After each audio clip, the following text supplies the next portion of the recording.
Well, hello everybody. Happy Saturday. I feel like I'm a little off today. Sometimes it happens. Primarily because it's my wife's birthday today, and so I spent most of the day with her. And then I had to go out and mow the lawn once we got back from dinner, and now I just managed to get out of the shower and get my stream set up on time, and I'm all sweaty. It's the little things in my life.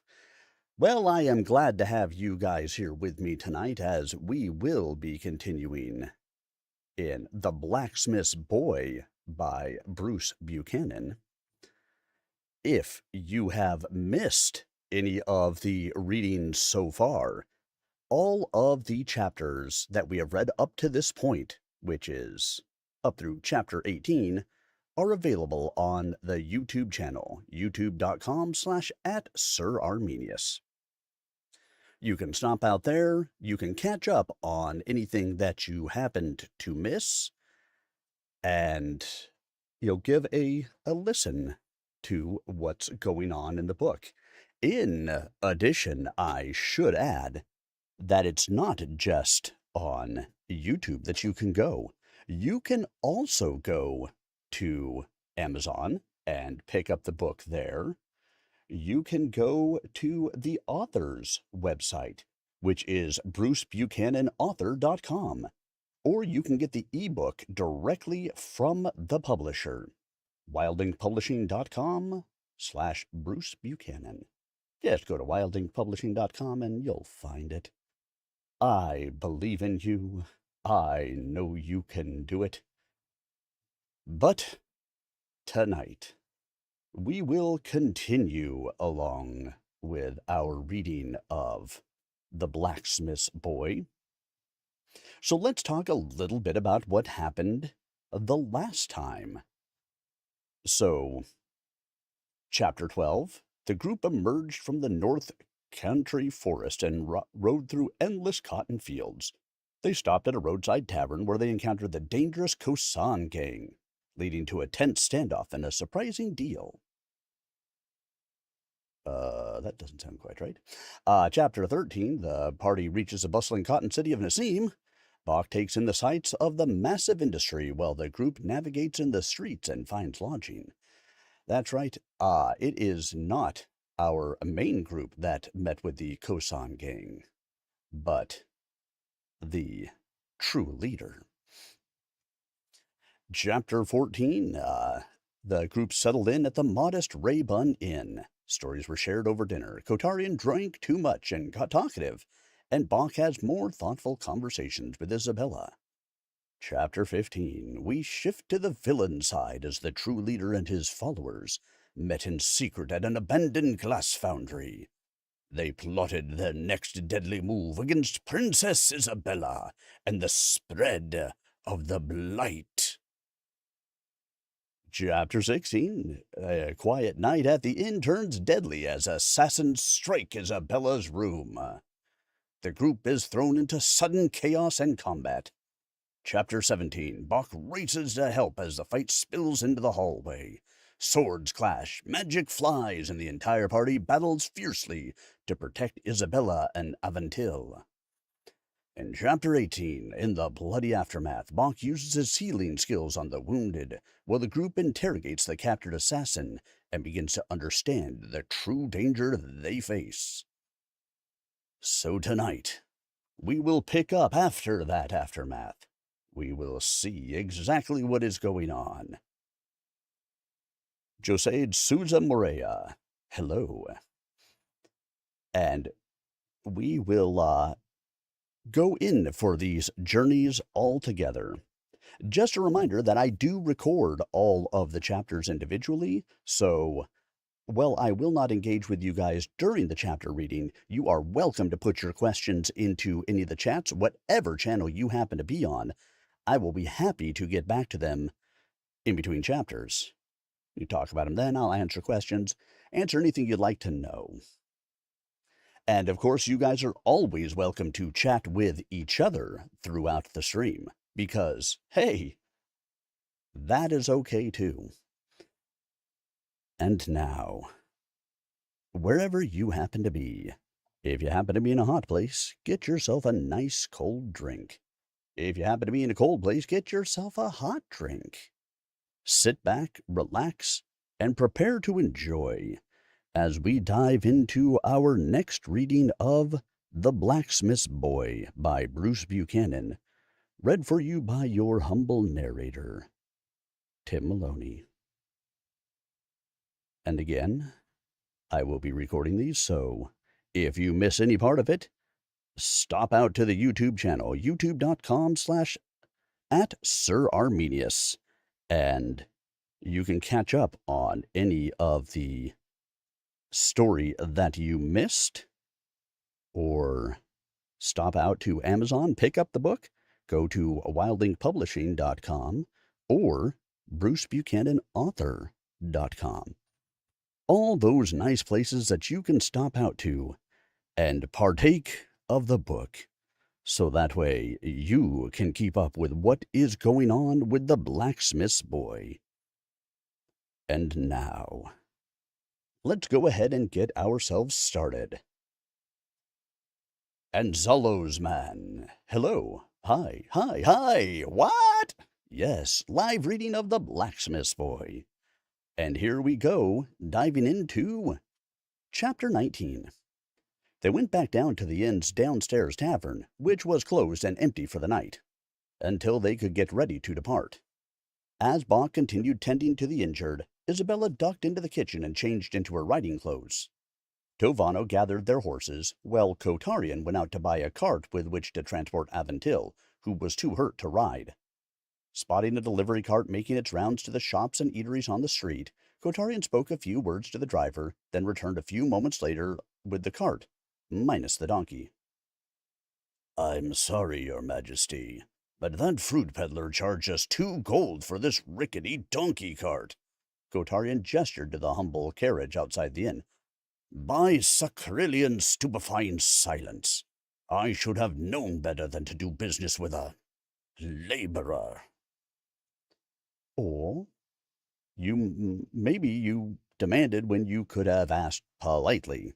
Bach surprised himself with the tinge of anger in his voice. Kotarian gaped at the blacksmith's boy's sudden show of feistiness. Bach walked away before the sorcerer could reply. "Come on. We need to get Aventil into this cart and then back to bed. He needs to rest, and so does Corrigan." "I'm fine. I'll help." Corrigan sweated heavily and staggered as he rose from his chair. The commander is far from fine. He has lost so much blood. "No, sit down." To Bach's surprise, Corrigan didn't argue this time and returned to his seat. Bach and Tovano then helped Aventil into the straw-filled cart. "I will ride with Aventil," Isabella declared. Wingate strapped the cart's simple harness to his powerful warhorse. He tied the reins of Isabella's horse to his saddle, while Bach did the same for Aventil's stallion. With Isabella in the cart, Corrigan insisted on mounting his horse and riding alongside her. Wingate rode ahead of the cart, with Kotarian and Tovano in the back, taking care to avoid being too close to one another. "Becky and I will ride beside the cart too, in case Aventil needs further aid." Corrigan grunted a muffled reply. "And I also want to keep my eye on you, Commander. You are hurting far worse than you let on. Not that you would admit it." Thankfully, the streets of Nassim largely were empty, so the party, some of whom still wore bloody clothes, didn't attract much attention. Wingate examined every dark side street and alleyway for trouble. "We shouldn't stay at any inn. Those behind this attack will be looking for us there." Tovano scratched his chin. "Think so, eh?"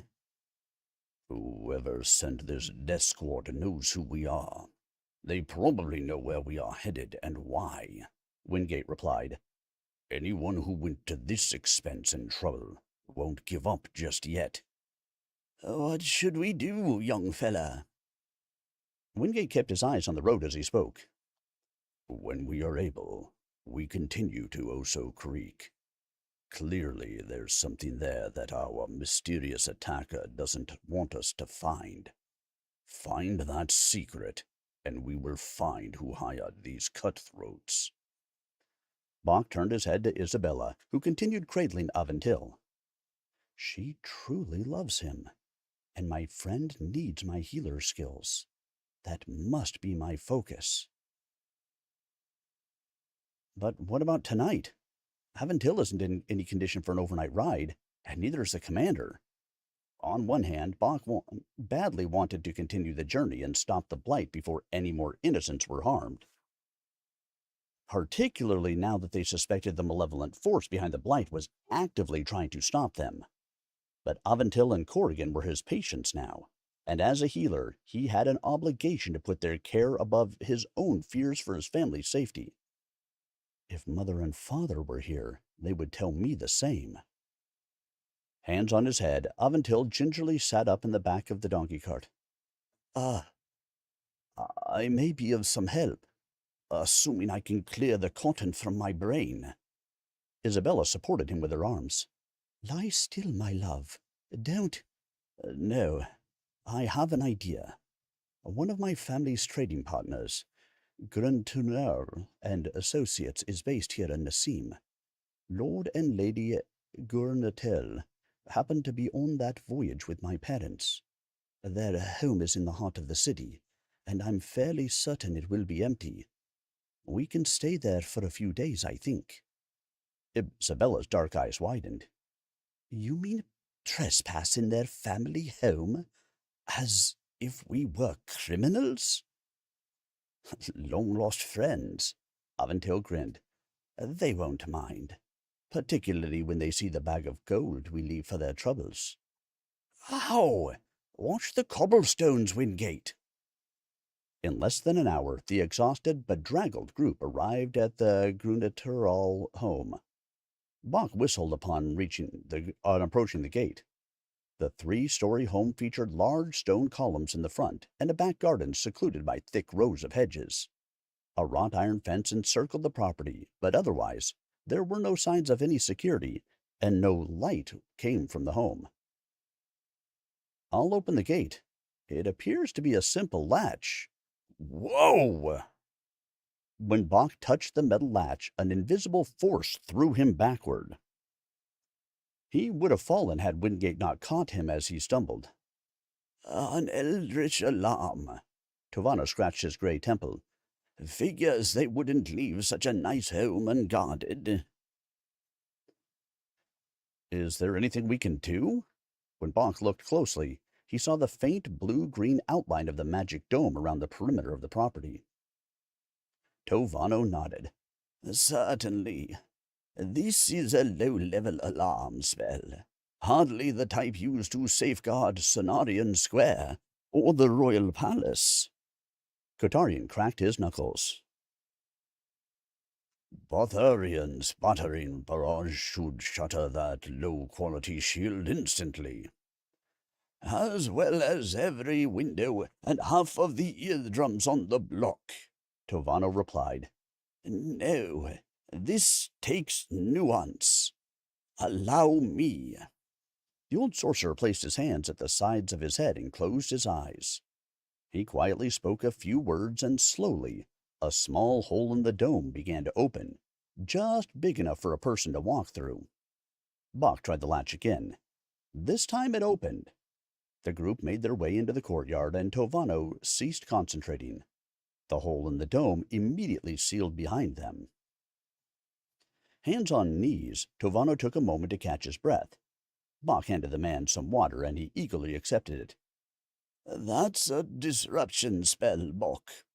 It can temporarily negate another sorcerer's magic, but only for a brief time, and only while the second spellcaster maintains his or her concentration. It is a great deal more difficult from outside the perimeter of the spell than it would be inside of it." Getting in the house was considerably easier. The lock on the back door was mechanical, not magical. After Tovano recovered, he jimmied it with a basic turnkey spell.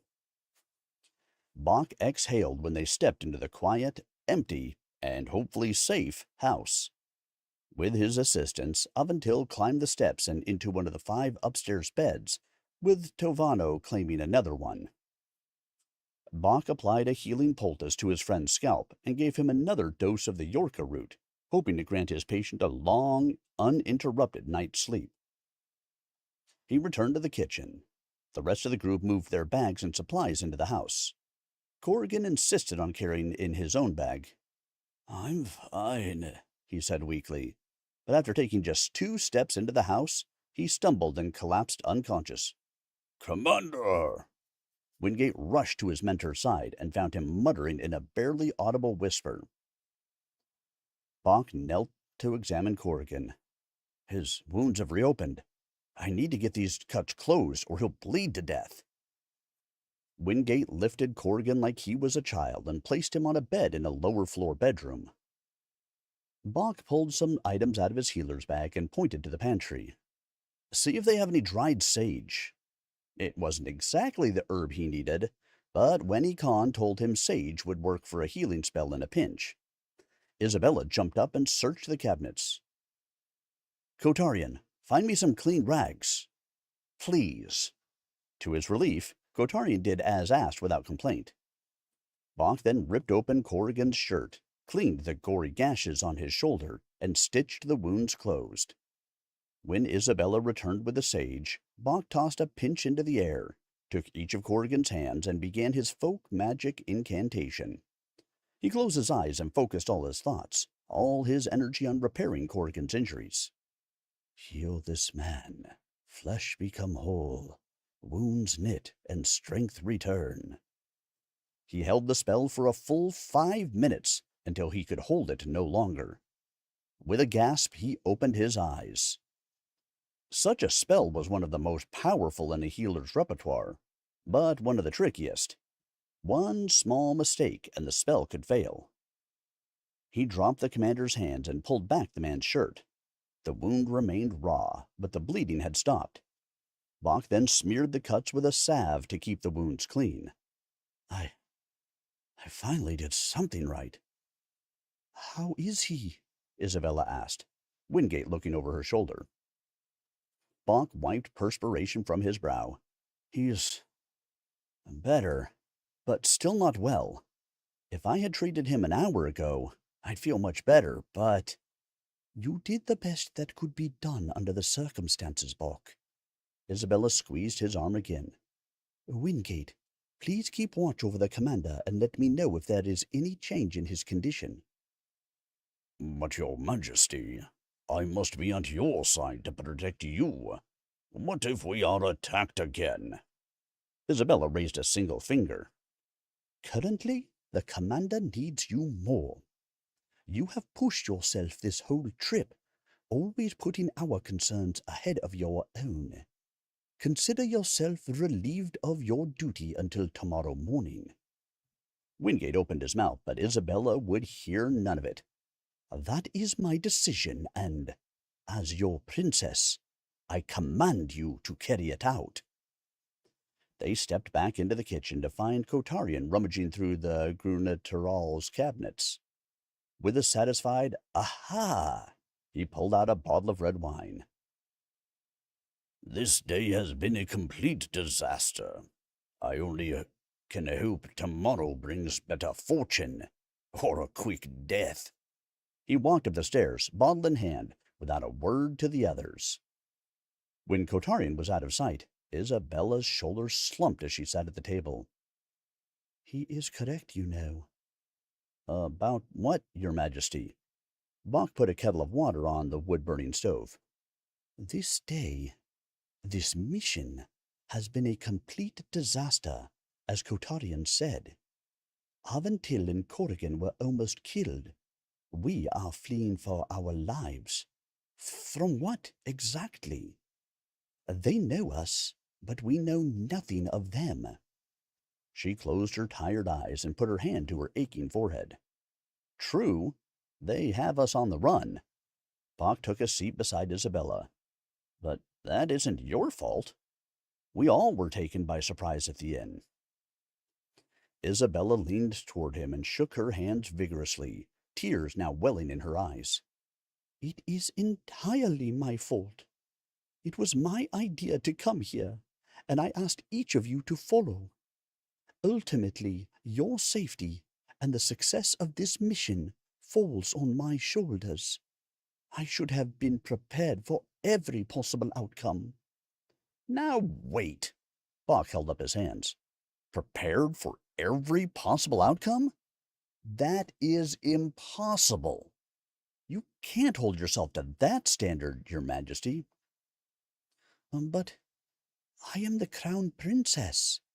If I fall short in my duties, the whole kingdom suffers. Perhaps Kotarian is right, and I am not up to the challenge. Well, we must be close enough to the truth that our enemies are nervous. So you are doing something right. Bach offered her a soft smile. I don't know anything about being royalty, but I know you have prepared for this your whole life. You are up to this challenge, Your Majesty, and that is the truth. She sniffed, then chuckled. You only say that because you must. He returned to the kitchen, lifted the hot kettle from the stove, and poured it into the coffee press. Remember, Your Majesty, I am just a serving-class boy from Sola Valley. I could flatter you for a month solid, and I still couldn't hold an estate or serve on the royal council. Setting a mug in front of her, Bach sat back down. So, believe me when I say we need your leadership, Isabella. Even Kotarian. He is a powerful weapon, but he still requires your guidance. I know strong women. Trust me when I say you are one. Isabella stared into her mug, but tears no longer pooled in her eyes. Me, of all people, providing counsel to our princess? I would have thought this was one of Yata's pranks. Except it didn't end with me getting punched in the arm. Bach couldn't help but grin thinking about what his sister's reaction to this conversation would be. You're laughing at me. Isabella looked up, trying not to succumb to laughter herself. I must admit, that is not a reaction I normally receive. Oh, no, it's not that, Isabella. I was just thinking about my sister. Again, that is hardly the response I expected. Now they both chortled. No, it's... You have to know Yata. Bach forced himself to say in between laughs. If she were here, she would scold me for not thrashing that assassin more quickly. And then she would lift her hammer and stand beside us in this fight. It sounds like you are fortunate to have Yata for a sister, as I am fortunate to have you as a friend. Isabella wiped the remaining tears from her face. Thank you, Bach. And do not think I missed that you called me by my name. I hope to hear it again. All right, the first chapter is down. Well, chapter 19. Hopefully you guys are enjoying so far as we're catching back up with Bach, Isabella, Kotarian, Aventil, and all the rest of the gang. The gang? What do you mean by gang? They aren't a gang. You scoundrel, you! I am not a scoundrel. You will not call me such things. Okay, maybe I am a scoundrel, but you will survive without me. Yes, excellent. All right, let me grab a little bit of water. I am still parched and I'm sweating still from, the lawn mowing late.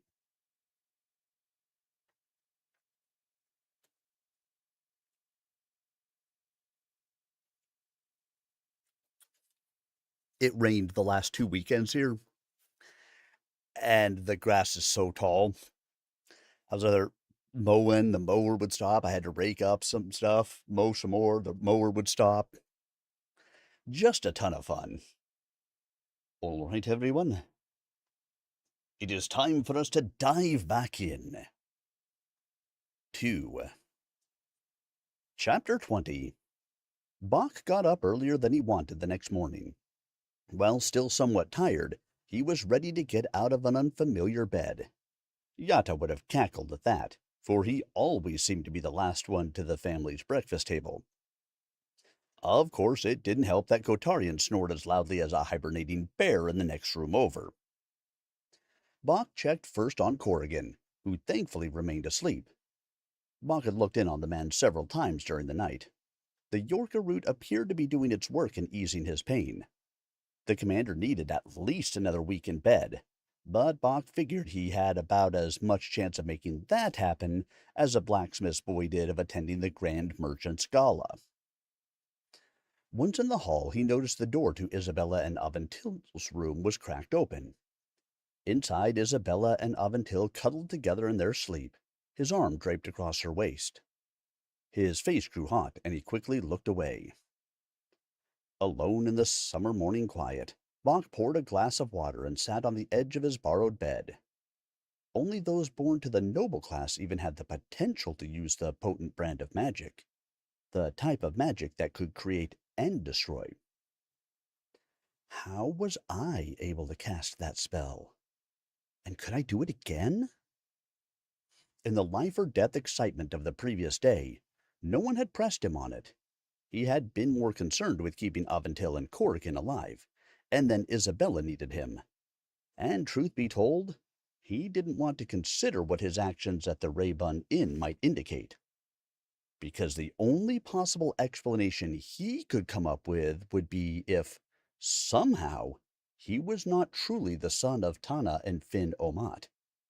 He knew his grandparents well enough to know his parents weren't secretly noble class themselves. That led him to the uncomfortable conclusion that his parents had misled him about his own origins. But serving class life, and his parents' love, was all he had ever known. Certainly they would not lie about something so important. Someone who knew more about high magic, Isabella, Tovano, or even Kotarian, surely could relieve those fears. He couldn't avoid the question any longer. He needed answers. Bach went downstairs thinking about who could provide it when... "Got a lot on your mind?" Tovano's voice startled Bach, as if Bach had conjured the elder mage simply by thinking of him. "I suppose I do," Bach whispered, not wanting to wake the others. "How did you know? Did you perform some sort of spell?" "Hardly." Tovano's wrinkle-creased face tightened into a smile. He took a deep sip of his sassafras tea. "If you've been around as long as I have, you learn to read people's faces. Yours tells me that you have many questions and few solutions. I think I know why. Come." He rose from his chair. "Let's go outside. I don't have all the answers you want, but maybe we can come up with some together." The hot morning air stuck to Bach's skin as they entered the estate's enclosed backyard. The grass came up over the men's ankles when they stomped into the middle of the yard, away from the house. Tovano whistled an old folk tune and fished a green apple from his pocket. "Am I supposed to do something with that apple?" Bach asked. "No, not at all. This is my post-breakfast snack." Tovano chomped into the apple. Between crunchy chews, he continued. "Now, I want you to do something with this." He tossed a small glass globe into the air as he walked into the yard, and motioned to Bach to follow. Tovano then slapped the top of an old oak stump with his weathered, skinny hand. "When you've been casting spells as long as I have, you can do plenty with a plain, everyday object like this." To illustrate his point, he threw the globe high into the air and quickly whispered a few words. It levitated at the apex of its ascent and took off sideways, zooming around the yard and slaloming between the backyard pine trees. Then, as quickly as it had started moving, the glass ball stopped again as it returned to the sorcerer's palm.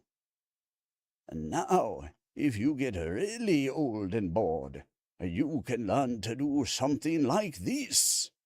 Tovano spoke a different incantation, waved his other hand, and the globe vanished. Tovano pointed at a large rock around 100 feet away. The sphere rested safely in the grass in front of the rock. "That is amazing!" Bach exclaimed. Well, folk magic had its valuable uses. None of them were nearly as dramatic. "That is a transmission spell. The user can move an object across short distances instantaneously, even through walls. However, the spell can never be used on anything living." Tovano shrugged his bony shoulders. "Transmission spells are never completely precise, to be honest with you. I was trying to place the globe on top of the rock, not in front of it. If I do that with a person, and they end up materializing inside a solid object, well, I think you understand why you can't transmit a living creature." Bach nodded. I had no idea such things were possible, even through high magic. "Oh, this is just the beginning of what you can do with high magic." Tovano finished the last bite of his apple and tossed the core into the grass. "But today, we are going to start with something much more basic. Do you remember the words to the push-pull spell you used last night?" Bach shuffled his feet. His breathing sped up. I believe so. Do you want me to try to use it on that stump?" "Oh, no." Tovano chuckled. This stump is rooted deeply in the ground. I would be hard-pressed to animate it, and I've been doing this spell for more than 40 years. Tovano placed the crystal sphere on top of the stump. "No. What I want you to do is to simply animate this globe. Don't worry if you can't hold it long. Just get it moving, if you can. And if you can't, then we'll consider last night up to one of those mysteries of life." The more Tovano talked, the more skeptical Bach became that he could repeat this incredible feat. He wondered if his actions back at the inn were some once-in-a-lifetime fluke born of desperation, an answered prayer, or even a spell cast unknowingly by Isabella, some sort of self-defense reflex of a trained sorcerer. But I have to try the spell again. I must know for sure. "Just take it slowly, my young friend," Tovano encouraged in a low, soothing voice. Bach closed his eyes and pictured each of the words to the spell in his mind. Word by word he spoke the incantation, carefully enunciating each syllable for fear of the sounds tingling on his tongue. His eyelids remained shut, but Bach could feel the invisible tendrils of magical energy snaking forward from his fingertips. They crawled across the ground and through the air toward the glass ball. He had experienced this sensation once before, when he willed the dresser to move across the room to save himself and his friends from mortal danger. Except this time, he was aware of what was happening and controlled the magic. He could almost understand why Kotarian carried himself as he did. Bach stretched his arms forward. The globe rolled, then dribbled, then bounced once, twice, and into the air. It hovered precariously an inch or two above the stump, like a baby bird pushed out of the nest to test its wings for the first time. "Right, right," Tovano clapped softly. "Keep it going. Just a few more seconds." Bach's strength ebbed. His outstretched arms ached under a phantom strain, as if he held Yata's hammer. Bach opened his eyes. The connection instantly severed, and gravity took its course. The globe dropped onto the stump with a thud, shattering when it struck the wood. I'm sorry about your globe, Tovano, Bach sputtered, hoping he hadn't broken a favorite heirloom. Don't you worry about that. Cost me 2 silver at the Great Bazaar. They've got a whole table of them. He walked a quick circle around the globe, making mental calculations of the height it reached and the time Bach held it in the air. He shook his head vigorously. I say, that was quite a feat, my friend. How did you? That's what you're supposed to tell me. Bach flexed his arms, trying to bring feeling back to his stiff muscles. Tovano continued to shake his head side to side. By all rights, you shouldn't be able to do that, even if you are what I suspect. What I suspect? I don't like the sound of those words. What do you suspect? What do you mean? Tovano put his hand on Bach's shoulder. Come, let's go back in the house. Bach started to object, but Tovano cut him off. I know you want answers, but Princess Isabella must hear what we are about to discuss. Bach, your life is about to change. Nothing you've heard or experienced can prepare you for what you are about to hear. You are no longer a simple village healer. You soon will become one of the most important people in Imarina. Uh-oh. The most important people in Imarina? How's that gonna be? What would you do if you were famous? Dun dun dun. What will he do, ladies and gentlemen? What do we think the answer is? Is he mysteriously royalty?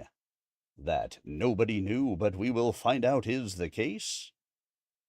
Or is it what I suspect? And what I suspect is that anybody can cast spells if they have the proclivity for it.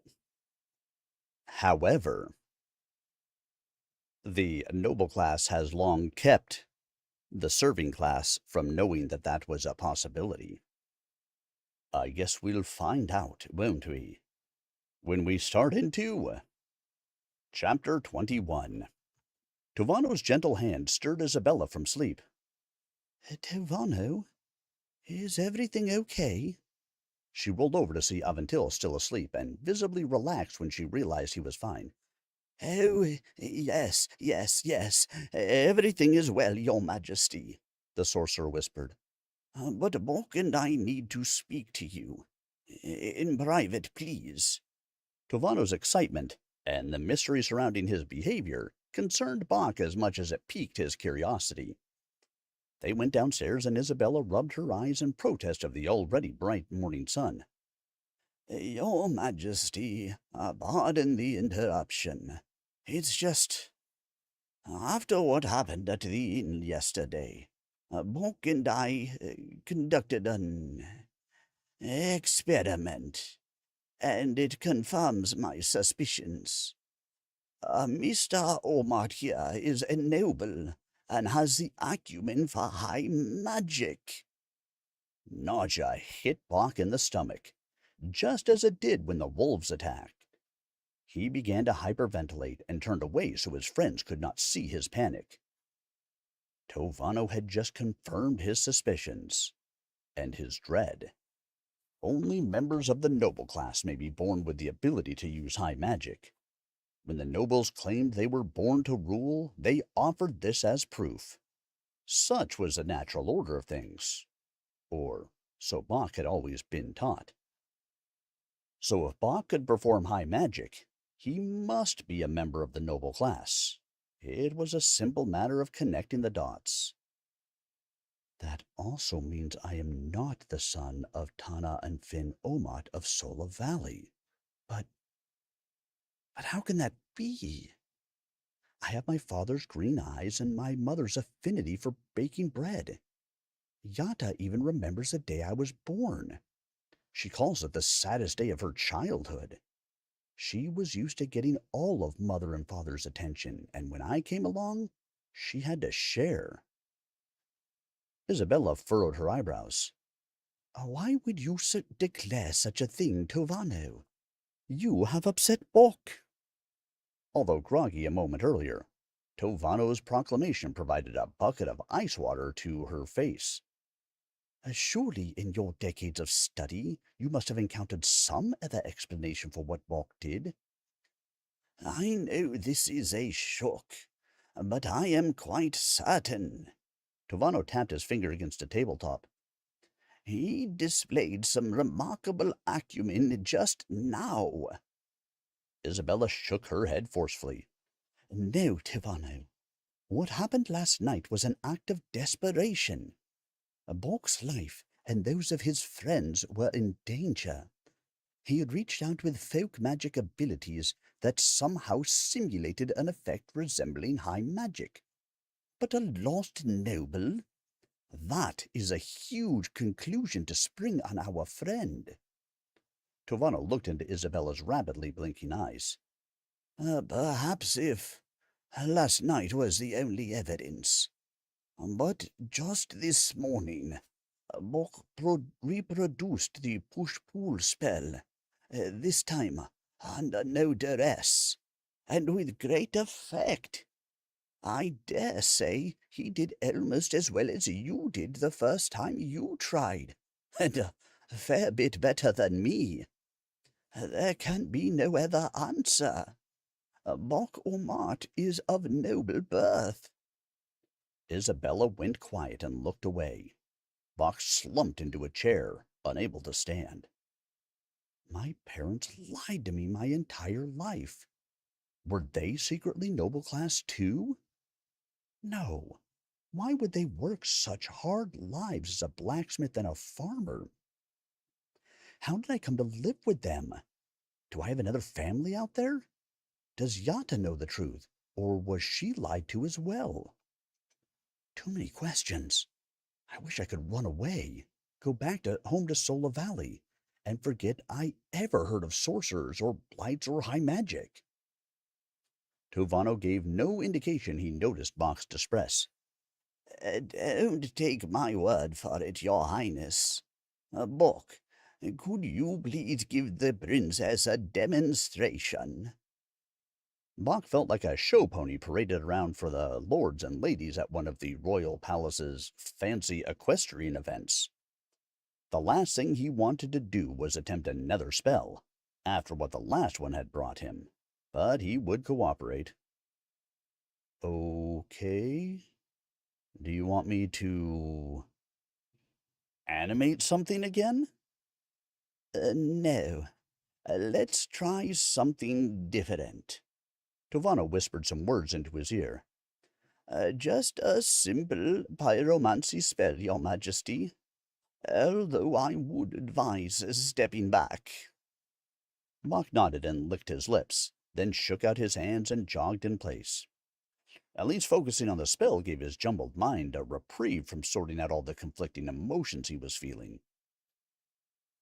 He repeated the words Tovano had given him and followed the directions to the letter, speaking the words in their proper cadence and performing the hand gestures exactly as Tovano had shown him. Bok could feel Isabella's eyes focused on his every movement. His tongue tripped and his fingers tangled. He pointed his hand forward, and nothing happened. I'm sorry. I thought I could do it. I should be relieved, but part of me is disappointed. Isabella bounced forward on the balls of her feet. I told you so. Bok is who he seems to be, and that is plenty. She patted his broad shoulder. Instead of comfort, pain stitched Bok's flesh where her hand had been. Does Isabella pity me for being a serving glass? Bok gritted his teeth and tried the spell again. At first, nothing happened. But then Bok's fingertips began to throb and burn, as though he had touched his family's wood-burning stove. He flicked his hand toward the kitchen, and a gout of eldritch fire shot forth from his fingers.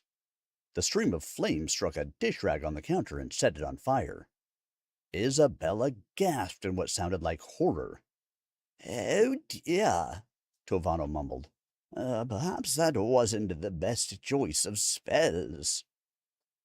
Isabella numbly waved her hands, and the fire soon smoldered and died, covered by an unseen blanket of magic.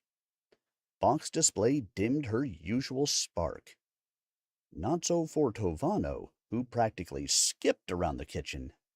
"You see, he must be a noble. Such a man would be a powerful ally for the crown, your majesty. A young sorcerer like you, whose loyalties lay with the king alone, not the house of magic." Tovano placed his hand on Bach's shoulder. "I'm sure we can arrange a proper title for you. The barony of Nardu is vacant, as the former baron died without an heir. You could fill that position and study sorcery with me in Ethanel. What do you say?" I don't know. I need to think." Bach's brain whirled, unable to process Tovano's offer. "This would mean leaving my home. My family. But do I still have a place in Sola Valley, after what I have learned?" So he turned to the princess, desperate for guidance. "Isabella, what should I do?" Isabella said nothing, but she didn't have to. The fact she couldn't even look at Bach said it all. "Oh, no, that can't be the case. Ladies and gentlemen, it's not right. It's just not right." All right. It's not all right. It's all right. Right? No. Quite all right. It's quite all right, all right. All right, let us go ahead and continue our read, shall we? We will continue forward, as is best for everyone. Yes, I think so. Chapter 22. Bach threw himself into chores the next 2 days. He cooked every meal, hauled water from the well, helped Wingate groom the horses, and ministered to Corrigan. Staying busy helped some, but not a great deal. When he wasn't working around the house, Tovano had him practicing spells in the backyard. He focused on the push-pull and pyromancy spells, as Tovano didn't want to overload his new student. Bach struggled to control both. A tiny flame exploded into a raging blaze. A gentle nudge became a rough shove. But every time Bach became frustrated, Tovano provided needed guidance and focused his young student again. On the third afternoon of training, Bach successfully raised one of Tovano's glass globes a few inches off the ground, then brought it back down softly, without damaging the fragile orb. "I knew you had it in you, Bach. Or should I say, the Baron of Nardu." Aventil stepped out from the back porch and walked down into the yard where Bach and Tovano trained. He slapped Bach on the back. "Ow! Shouldn't have done that. My head is still throbbing, but I can endure a little pain to welcome you."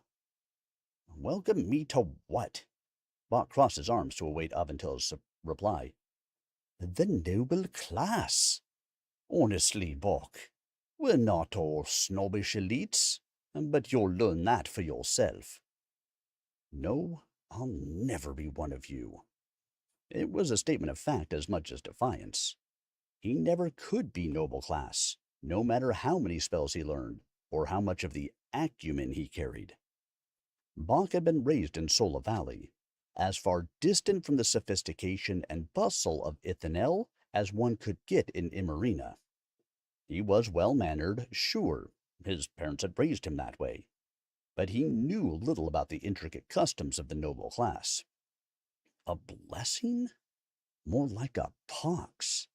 I'd gladly give up the acumen if people would never call me Baron again.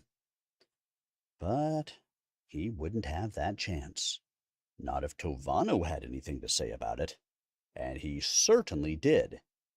He had informed every member of the group that, without a doubt, Bach was a noble, blessed with an open invitation to the royal palace and the acumen for high magic. I wish Tovano could give me more time to process this. Most of all, I wish I could talk with Mother and Father. Whatever the truth, I want to hear it from my family's own lips. Baron, are you in there? Aventil waved a hand in front of Bach's face. Oh, sorry. I got lost for a moment. It's been a difficult week. I know, and I do not mean to make light of your burden, Bach, but that is why you have friends, to share that load. Bach bit his lower lip and nodded. Friends. Yes, at least I can trust my friends. After dinner, Isabella called Bach and Aventil back to the kitchen table, where she sat with Wingate. Wingate nodded to Aventil. My apologies for disturbing you while you recover, Lord Imarina. Not a worry. The Exalted One gave me a thick skull, perhaps with little inside of it. What troubles you, my friend? Bach cleared the table, but kept an ear on the conversation. A new noble or not, I still can't ignore a dirty dish. He filled a gleaming white ceramic basin with clear water, and deposited the plates in it. He then soaked up a clean cotton cloth and gently washed each item. Wingate spoke softly and deliberately. We know someone is trying to stop us from reaching Oso Creek. Whoever it is, I believe they have found a way to track our movements through Imarina. But who? Isabella drummed her fingernails against the table's dark mahogany surface. The only people who knew of our mission were the royal council and trusted staff. And how? Aventil added. Corrigan has had us on back-country roads, sleeping in fields, disguising ourselves. They can't trace us with magics either. Everything we have with us we brought from the royal palace. Except for one thing. Bach pointed to the string of cloth flowers Isabella received in Ithanel, which now rested on the kitchen counter, draped over a black and white vase. We didn't bring that necklace, and our trouble started after we got it. Now wait a minute. Aventil's face reddened. Tartio Thanilar has done business with my family since I was a child. And granted, he holds traditionalist views on class structure, but that doesn't make him a traitor to the crown. Perhaps not, but we must know for sure. Isabella whispered an incantation, and a greenish light filled the room. The cloth flowers immediately glowed red. Bach dropped the blue porcelain dish he was drying, and it shattered into fragments on the clay tile floor. Curse me for a fool. They are enchanted. This necklace has put our enemies right on our heels. But before she could examine the spell signature on the cloth blossoms, they flashed bright white and crumbled into a pile of ash. Aventil held his fingertips to his open mouth. Remind me to buy you chocolates next time, my sweet. Isabella sighed. A counterspell. Someone went to a lot of trouble to ensure we could not discover their identity. Someone far more powerful than a neighborhood shopkeeper. But we do know two important facts. One, those conspiring against us possess highly sophisticated magics. And two, they are operating from the heart of the kingdom itself. Ah, yes, that is not good. Esserhowden. Thank you for following. I appreciate it.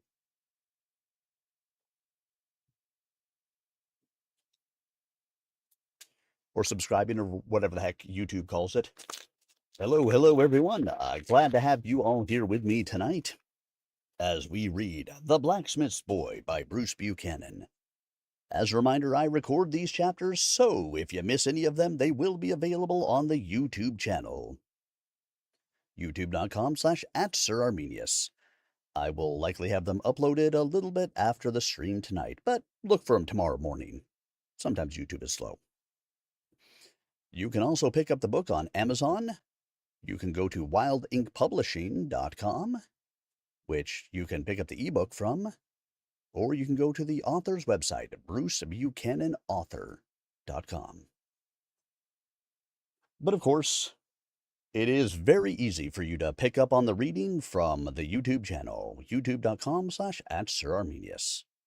And now let's go ahead and dive into the next chapter, shall we? Chapter 23.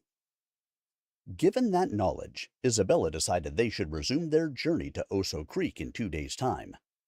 According to Tovano, the estate's security spell provided them some protection from discovery, but an enemy this resourceful surely would keep looking until they were found.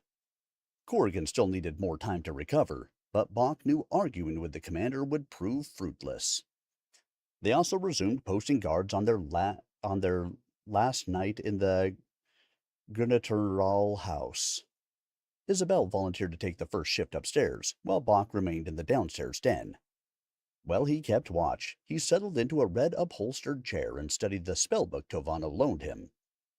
The shield spell was the first, and perhaps most important, spell a combat sorcerer learned as a House of Magic acolyte. Spellcasters learned a nearly unlimited range of attack magics, but one general spell for defense. Tovano explained that mastering the Sonarian stalwart shield could be the difference between life or death. As he studied, Bach attempted to mimic the gestures and movements the sorcerer had showed him, but he couldn't quite get it right. He slapped his palm down on the chair's cushioned arm and groaned. "This is impossible. I'll never be able to do this." "No, you fold your index finger over your middle one and then snap your wrist, rather than waving your hand." Kotarian stood in the open doorway between the kitchen and den, waving another bottle of wine. "Like this." He set the bottle on the edge of a bookshelf and cracked his knuckles. With a few muttered words and a quick hand motion, a textbook-perfect mystical shield appeared in front of him. Even with Bach's rudimentary knowledge of high magic, he could tell it was more potent even than the ones Tovano could conjure. He looked at Kotarian, who simply raised his eyebrows. Bach tried the shield himself, concentrating on the words and gesturing as Kotarian showed him. A blue-green field of energy appeared in front of him. He poked it with a finger. It gave a little, but was solid. "Thank you, Kotarian. You should be my tutor." Kotarian scoffed. "What?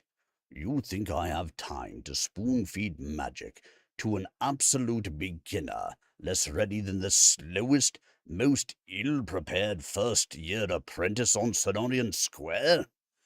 He uncorked the wine bottle with his hands and tilted the bottle back for a deep drink. "I'm sorry," Bach sputtered. "I didn't intend it that way at all. I simply meant that you are skilled at sorcery, and I appreciate the small fraction of your knowledge that you have shared. Honestly, my sole intent was gratitude." Kotarian took another slug from the wine bottle. "Well, I suppose that is understandable. Were I in your position, I'd be grateful if one of my talents shared their counsel too." Probably the nicest thing Kotarian has ever said to me on the entire trip. "Were your parents in the House of Magic too?" "No. My parents and I lived on our estate just east of Ithanel." Kotarian took a seat beside Bach and set the bottle on an ornately carved end table. "But I never wanted to be someone who managed peasants and attended masquerades. I wanted to do more. When I was 14 summers, I submitted my name to the House of Magic to be screened for the acumen. To my delight, but hardly my surprise, I was found to be imbued with the ability to perform high magic. I served my 4-year apprenticeship, studying with such masters as Salandrian and even Karagian himself. I finished at the top of my class. It's why I wear this. Kotarian tapped the starburst brooch attached to his shirt. Upon completing my apprenticeship, I became an acolyte of the house and was given increasingly important duties. Once we return, I will be formally inducted as a full member of the House of Magic, the culmination of 7 years of work and sacrifice. Bach exhaled. I can see why magic makes you so passionate. More than you can ever know. The bed creaked in Corrigan's room. Bach bolted up and checked on the resting guardian. Still asleep. He turned back to Kotarian, but lowered his voice to a whisper. I bet Karagian was a tough teacher. He seemed like a real fireball back at the council meeting. Kotarian stroked his hand through his short blonde hair. A fireball. He would like that country colloquialism. Yes, he is demanding, but I earned his complete respect. I am honored to call him a mentor. Bach sat down and stared at the red and white striped wallpaper, something he'd never seen in Sola Valley. He thought about bringing up Wenny Khan, but he figured Kotarian might be insulted if he compared a folk magic healer to the House of Magic Chancellor. What about Salandrian? He wasn't like the rest of you sorcerers. He seemed inept, hapless. Kotarian laughed, gargling a mouthful of wine as he did. Don't get me wrong. Salandrian is a fine academic, and he is an excellent steward of the house's collection of arcane knowledge. But as a magic user, he is not in the same class as Karagian, Leronian, or me, if I am being honest. From what I've seen, I can believe it. Bach closed the spellbook. I'm glad you were here for another reason, Kotarian. Tovano's story about me being noble-born. It seems far-fetched, but given the evidence, I can think of no other answer. You know far more about high magic than I ever will. What do you think? Kotarian's eyes went wide. Of course it's far-fetched. The idea of you as some long-lost noble, the heir to a legacy of magical ability, when you are so serving class. The notion of you being one of us is absurd. Bach rubbed the back of his head, reaching under his dark brown hair. What you say is harsh, but not untrue. How then can I perform high magic? I'm hardly a sorcerer, or your level, or Princess Isabella's. The comparison caused Kotarian to frown. But you saw what I did just now. Sonarian's stalwart shield. Speak the name if you are going to use it. My apologies. Sonarian's stalwart shield. How could I cast such a spell if I am serving class, as I have believed my entire life? Oh, you are definitely noble class. Kotarian drained the last of the wine. Just because what Tovano says is absurd doesn't make it any less true. Some way, somehow, you are of noble parentage. Perhaps your mother. Kotarian laughed to himself as Bach's ears grew hot. Well, some jests are too pointed even for me. Kotarian ended Bach's final hope of returning to life as he'd known it. Perhaps it is time to stop fretting about what is past and start figuring out how to move forward. Bach stared out the window into the dark Nassim night, his mind returning to a decade in the past. When he and Yata were children, they pretended to be sorcerers on those days when their chores were done and their parents told them to go outside and play. But those were childhood fantasies, adventures that a young boy and his rough and tumble sister spun to fend off the boredom of long summer days. This was real, as much as he wished it weren't. I prayed that I find a way to protect my family and friends, and I have been granted that gift. I still need answers. But one thing is clear. I must use these abilities to help others. The blacksmith's boy is a noble and a sorcerer now, whether I want to be or not. Maybe I never was a blacksmith's boy at all.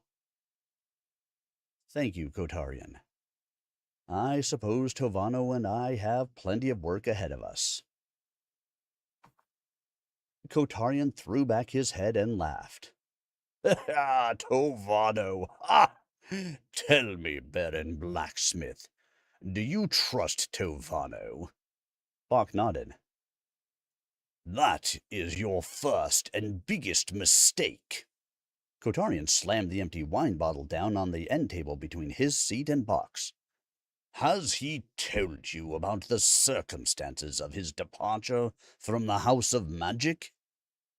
No, I don't know the exact story, but I get the sense he left in protest of certain house practices. Of course, that's what he wants you to think. Kotarian spat. The truth is, Bok, that your trusted mentor Tovano was expelled from the House of Magic. It was before my time, and as I am not yet a full member, I am not privy to the exact nature of the dispute. But I can say for sure that his departure was the decision of our leaders, not some lofty sacrifice by Tovarian, or Tovano as you know him. Well, it is no concern of mine. I'd caution against putting too much faith in that charlatan. Kotarian continued. Your friend Tovano desires one thing, what is best for Tovano. Everything and everyone else are just collateral to purchase that reward. Expelled from the House of Magic? Was Tovano a fork-tongued opportunist, rather than the kindly old teacher he appeared to be? Tovano has been eager to help, while Kotarian, well, has been Kotarian. But the young sorcerer reinforced one idea in Bach's mind. If he listened, studied, and practiced as he had never done before, he could master high magic.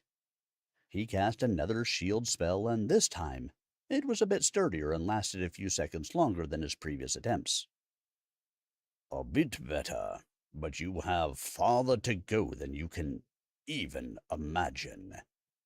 Kotarian pointed to the empty wine bottle. Take care of that, will you? I'm going to bed. Bach mulled over what Kotarian had said for a while, then decided his time would be better spent reviewing the spellbook, rather than pondering his now uncertain parentage. After another hour of study, he jumped when he heard a loud creak from the kitchen. Houses naturally settle at night. Surely a groaning floorboard caused that noise. But Bach eased out of his chair and tiptoed into the kitchen just to make sure. Wham! Something hard and flat struck him between the shoulder blades, knocking the wind from his body and his body to the floor. What you doing here, villain? Answer me, or I'll brain you good. Uh-oh. He has found somebody. Of course, I gave the person a male voice, but it is a woman. That is okay.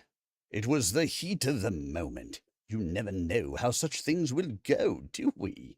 No, no, we do not. We do not indeed.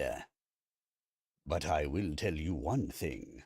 We do know that the book will continue most rapidly here, as we will start into Chapter 24. Bach looked up to see a scrawny young woman with long, stringy, light brown hair wielding an iron skillet like a royal guardian would a sword. Don't move, she screamed. I know how to use this, and don't think I won't. At that point, Isabella ran down the stairs. Stop, please. We mean you no harm. What? You? The woman gaped at Isabella and relaxed her aggressive stance. Do you know her, Isabella? Bach! Isabella's rebuke startled him, but too late. He had compromised her identity, and possibly safety. No worries, Your Majesty. A massive grin stretched across the young woman's long, narrow face. I knew you was Princess Isabella. I recognize your face from paintings I seen. Remembering her manners, she quickly curtsied. I'm a loyal subject of the crown, Your Majesty. Name's Umra Sel. I'm the housekeeper and caretaker of this property. I've been coming by once a week since Gruternals has been out of town. You have nothing to fear from me. I'd never tell your secret, honest. She then pointed to Bach. And you? You must be an earl or a baron of some sort. Are you Lord Imarina, consort to Her Majesty? That's it. I figured you for a bit taller, sir, but 'tis my pleasure to make your acquaintance. No. My name is Bach Omat, a healer from Sola Valley. I'm sorry if you find that disappointing, Umra. Not at all. You're servant class like me, then. So what you doing with Her Majesty? I can answer that, Umra, Isabella interjected. Again, I need your discretion, but as you said, I can trust you. Bach is assisting me on a secret mission of vital importance to the crown. Knowing the Gruner-Terrell's family's loyalty to my father, we took shelter here as to remain undetected. But we are leaving in a few hours, and I'll come with ya. Umra threw her arms out to her side. Excuse me. I could be a big help, Your Majesty. I'm a great cook, can handle the horses, whatever you need me to do. Isabella cleared her throat. Umra, I am certain you are excellent at your job, but I must decline your generous offer. This mission could prove dangerous. Could? We've nearly died twice. But, Your Majesty, I'm not afraid. I know my way around a scrap, and there's nothing to hold me here. Don't you have a job working for the Gruner-Terrell family? Bach asked. The Gruner-Terrell family? Pshaw! Umra snorted. Lord Gruner-Terrell is a complete taskmaster. Clean this again, Umra. You haven't finished in the dining room, Umra. And Lady Gruner-Terrell, she looks down her nose at any of us that are not noble born. No offence, Your Majesty. Oh, none taken, but anyway, you can all go back to bed. We can talk about my place on the mission later. But first I'm going to fix you the best breakfast you ever ate. Umra shooed Isabella and Bach up the stairs. Me, cooking for the Princess Isabella? If mother was alive to see it. Bach wasn't ready to completely trust their security to this young woman. However, she had more right to be in the home than they did, so he went upstairs as she asked, but he doubted he would return to sleep. True to her word, Umra whipped up a feast of sugared pancakes, fresh fruit, smoked bacon, and scrambled eggs. Heavenly aromas practically carried Bach down the stairs to the kitchen. He couldn't help it. He cleaned his plate and went back for seconds. Umra, this is wonderful. I'm sorry I startled you earlier. She scooped eggs onto his ceramic plate until he held up a hand for her to stop. It's okay.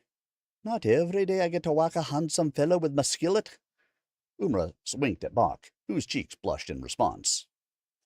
After finishing his eggs, Bach insisted on helping Umra clean up before going out back for another training session with Tovano. She washed dishes with a speed that belied her bony frame. Can you go around back and fetch some wood for the stove, Mr. Bach? Bach agreed, but as he started to the backyard, he heard voices, Isabella's and Tovano's. He started to turn away, not wanting to eavesdrop, but he heard the princess speak his name, and his curiosity took over. Bach stood behind the door and listened. Should not have told Bach such things, Tovano. Nor should you have offered to train him. Those decisions were out of my hands when he used high magic, your majesty. Either those abilities serve the kingdom, or become a threat to it. Bach peered through the cracked door. Isabella stood, hands on hips, her shoulders slumped. Very well. I swore to my father I would not let my personal feelings jeopardize the safety of the realm. Train him well, Tovano, but know this. I will be watching you. Why do they think I could become a risk? I would never do anything to harm the kingdom or its people. Surely Isabella realizes that. Speaking of watching, I think Mr. Omont is here to join us. Tovano rubbed his hands together briskly. Bach's stomach jumped into his throat. Had Tovano seen him eavesdropping? Bach stepped outside, brushing his hand across the back of his long, straight hair. I was just coming out for firewood. Please, come down for your next lesson. Isabella's familiar warm smile was back. I shall leave you to it, but I might check in later. She looked in Tovano's direction as she spoke. Bach welcomed her return. Perhaps she would shed some light on this mystery. In the meantime, he was eager to demonstrate his improvement.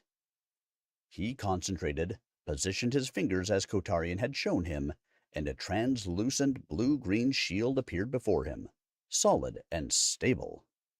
Very good, Tovano clapped enthusiastically. We'll make a sorcerer out of you yet. Tovano certainly wants as much.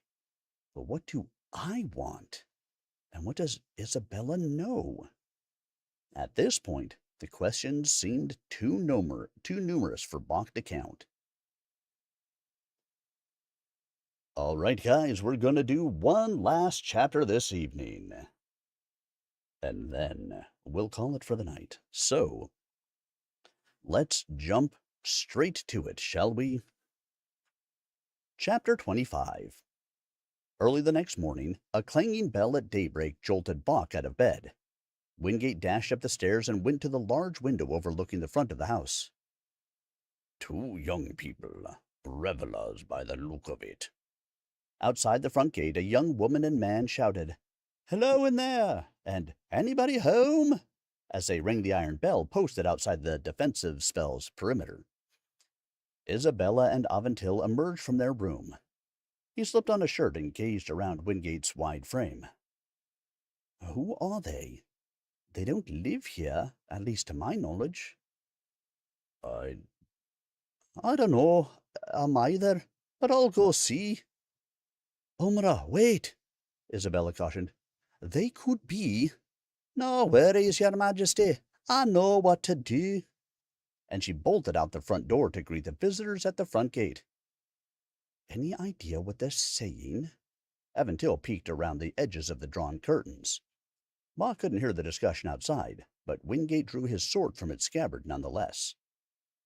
After a few moments of animated conversation, the two revelers walked down the street, and Umra returned to the house. What did they want? Wingate returned his sword to its sheath. The others also crowded around, awaiting her answer. Only Kotarian remained asleep through all the excitement. Just a couple of young folk who lost their friend at a pub last night. Oh, and these friends they are looking for. An odd bunch of characters for sure. Let's see. One fella is tall, real thin but good looking. Another has collar-length brown hair, powerful build and short. Sorry, Buck. There's a blonde fellow who they called a name I won't repeat. Isabella put her arm around Aventil as they listened intently. Perhaps it is his lingering injury, but did Aventil pull away from the princess? Then they mentioned two older fellas, one real fit but ailing, and the other kind of scrawny. I resent that. Tavana reached for a leftover piece of cheese on the counter. I am naturally trim. I can believe it. I bet you could eat the guternals into the poorhouse. Not that I'd mind much.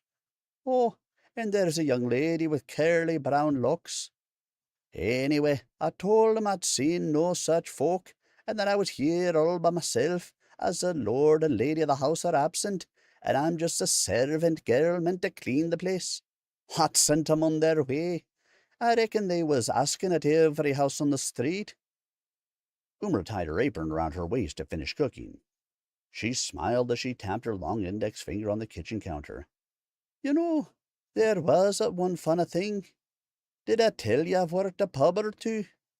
They was still tipsy from their night on the town, talking real loud and slurring their words. Just your average drunkards.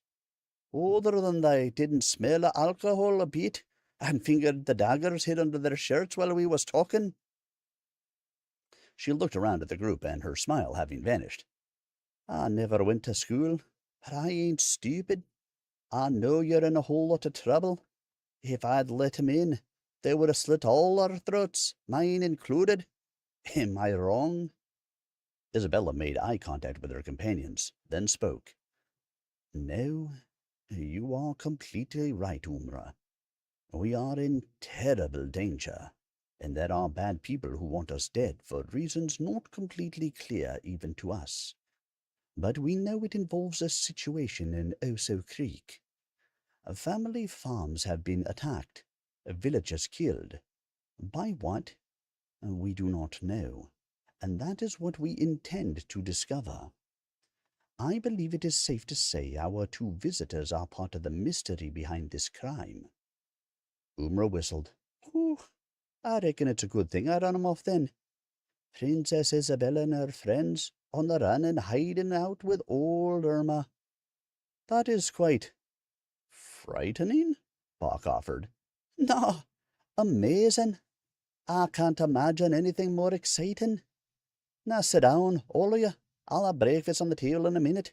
I got a hot mug of coffee for your majesty, and I made sure to cook an extra help on a sausage for Lord Tovano. The sorcerer stroked his chin. I like this young woman, Anne. A few hours later, they made their final preparations to continue the journey to Oso Creek. Aventil strapped his bow and quiver to the saddle of his stallion and secured his sword to his belt. Wingate helped Corrigan back into his saddle.